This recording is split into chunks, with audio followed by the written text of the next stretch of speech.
In this part of the unit number 1, switching voltage regulators, the topics like design criteria for switch mode power supply and multi-output switch mode power supply are discussed. So the basic design criteria for switch mode power supply include: the first one is input filter, second is input bridge rectifier, then bulk capacitor and hold up time comes. The fourth parameter is limiting inrush current at initial turn on. Next design criteria for switch mode power supply is ESR, which is effective series resistance of output filter capacitor. Then synchronous rectifier to improve energy efficiency, and after that multiple outputs, and at last the EMI considerations.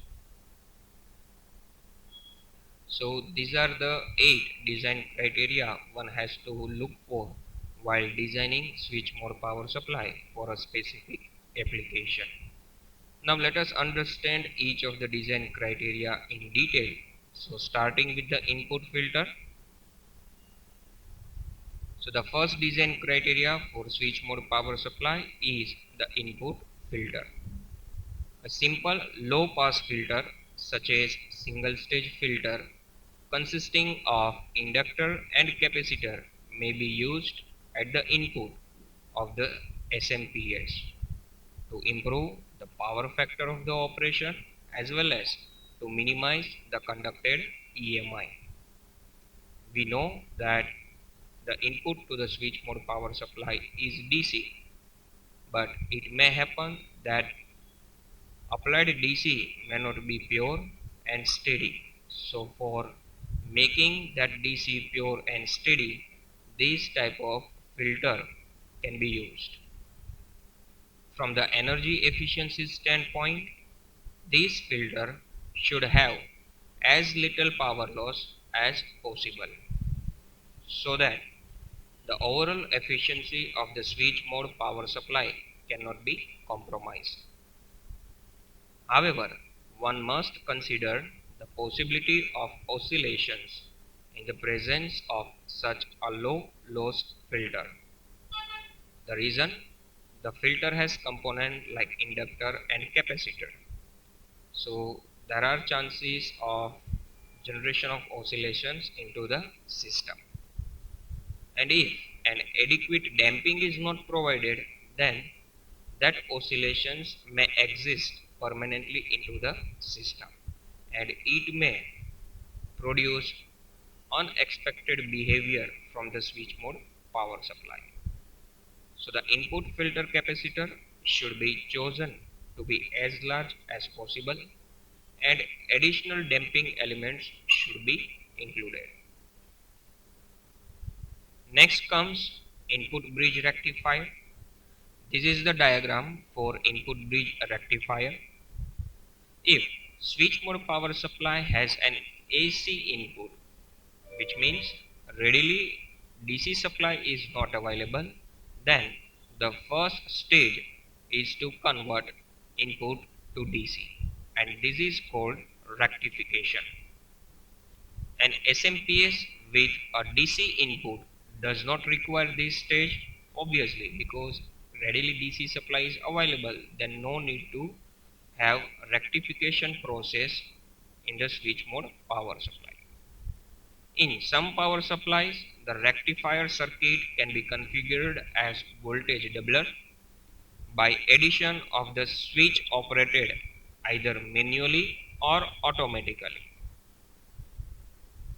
This feature permits operation from power source that are normally at 150 volt or at 230 volt.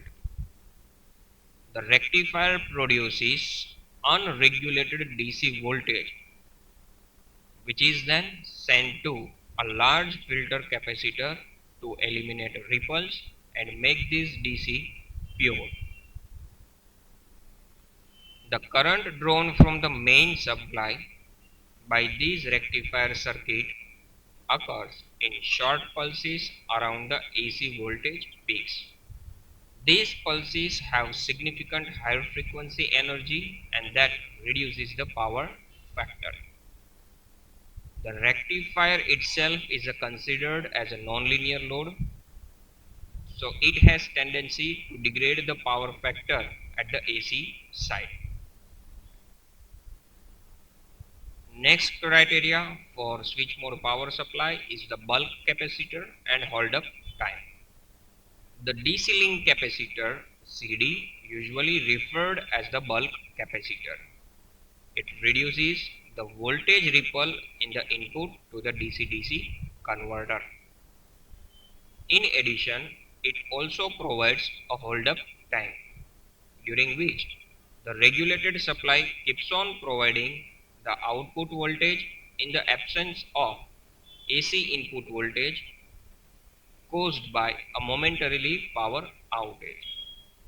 The bulk capacitor can be calculated as a function of the desired hold-up time, and this is the equation by which we can design the bulk capacitor,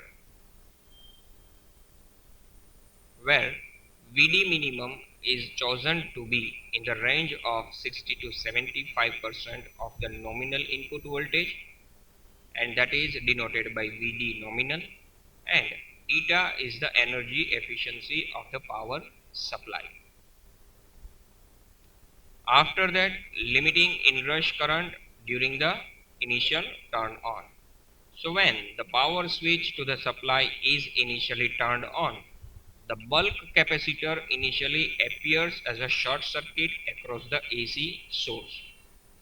We know that initially the capacitor behaves as a short circuit element because it provides almost zero impedance at the starting point. So which may result in an unacceptably large inrush current. To limit this current, a series element between the DC side of the rectifier bridge and the CD can be used. This series element can be a thermistor, which initially provides a large resistance when it is in the cold condition, and this way we can limit the inrush current when the switch is turned on. As the thermistor heats up, its resistance grows down to a reasonably low value to yield a reasonable efficiency. However, it has a long thermal time constant, and therefore if short-term power outage occurs, and that is long enough to discharge the bulk capacitor but not long enough to allow that thermistor to cool down to its normal condition, a large inrush current can result when the line power comes back. That is the drawback of thermistor. Another option is to use current limiting resistor with a thyristor in parallel to make up this series element. What happens in this scenario? Initially, the thyristor is kept off and the current limiting resistor limits the inrush current at the starting time. And when the bulk capacitor voltage charges up at considerable amount, the thyristor is turned on and thus we can bypass the current limiting resistor. Next is ESR of output filter capacitor. So ESR stands for equivalent series resistance of the output filter capacitor should be as low as possible. In high switching frequency applications, the ESR significantly contributes to the peak to peak and the RMS value of the ripple in output voltage. The peak deviation in output voltage from its steady state value following a step change in load also depends on the capacitor ESR. That means if there is sudden change in the load occurs, then obviously there will be change in the output voltage. So the peak deviation in this output voltage also depends on ESR, and that can be calculated by this delta V output is equal to minus of ESR multiplied by rate of change of output current. Synchronous rectifier to improve energy efficiency.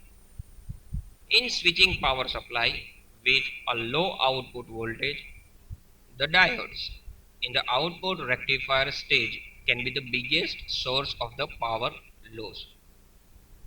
So in the various topologies of the switch mode power supply, we have seen that the diode on the secondary side or the output side performs the rectification operation, as well as in some of the topologies the diodes are used for freewheeling purpose as well. So the diodes in the output rectifier stage can be the biggest source of the power loss. Even the commonly used Schottky diodes have a relatively large voltage drop and hence a large power loss in such low output voltage applications occur. As a remedy, low voltage MOSFETs with a relatively low on-state resistance and low voltage BJTs with a relatively low on-state voltage can be used to replace the diodes in the output stage. That implies the rectifier at the output side can be constructed using these low voltage MOSFET or the low voltage BJTs, and hence we can reduce the power loss. So these devices in this application are commonly referred to as synchronous rectifiers. Then multiple outputs. So this diagram shows the scenario of multiple outputs.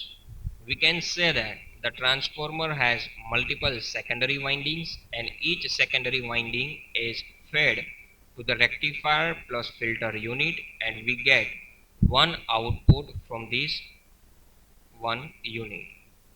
So here one DC input is given, but we can have more than one output, but the regulation is provided by the first unit only. The reason the feedback is considered. In the second output, in the third output, there is no feedback mechanism, and because of that the output may be unregulated in nature. So the dynamic cross regulation, let us first of all understand what does it mean. It refers to how well the power supply can regulate the voltage of its regulated output if there is a sudden change on the load occurs on one of its unregulated output. It describes the capability of the switch mode power supply to maintain the output on the regulated terminal when there is a sudden change on unregulated terminal occurs. For separate filter inductors used for each of the multiple outputs, the dynamic cross regulation is very poor. And this is because a load change on one of its unregulated output takes a relatively long time for its effect to show up at the regulated output and for the controller to take the corrective action. If the output filter inductors are coupled, it means wound on a common core, then the dynamic cross regulation is much better.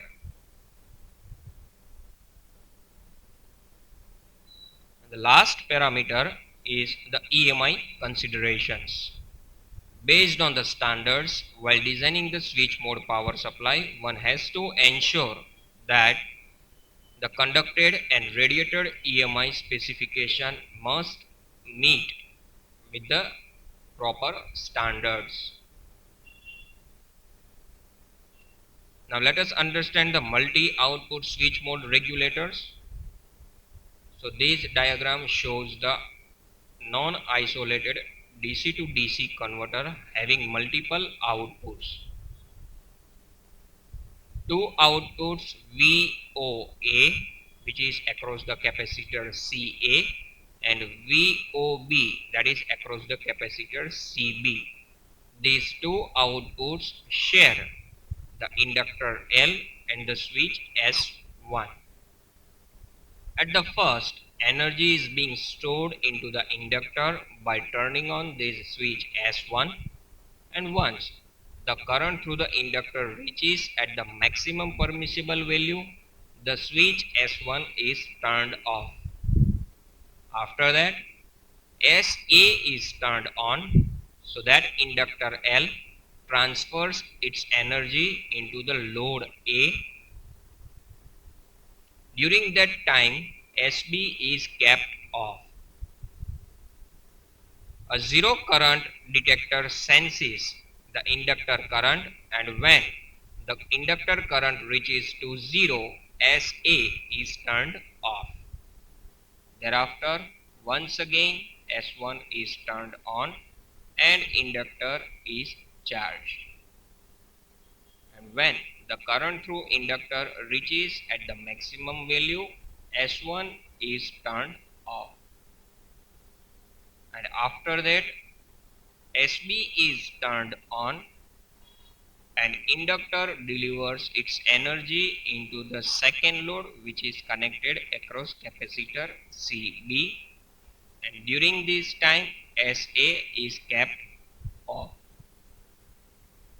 As the zero current is detected by the sensor, the controller turns off this SB, and this is how the process gets repeated, and one by one the application connected across first capacitor and another application connected across second capacitor gets energy from the supply turn by turn. The controller regulates these two outputs alternately. The converter operates in discontinuous conduction mode, essentially isolating the control of two outputs such that load variation in one output does not affect the other. Isolation between the first application and the second application we can achieve by the mode of operation. The energy is transferred to the one load at a time by keeping the switch connected to the second load in the open mode condition. This way, using the time multiplexing control, the converter can be easily extended to have more number of outputs.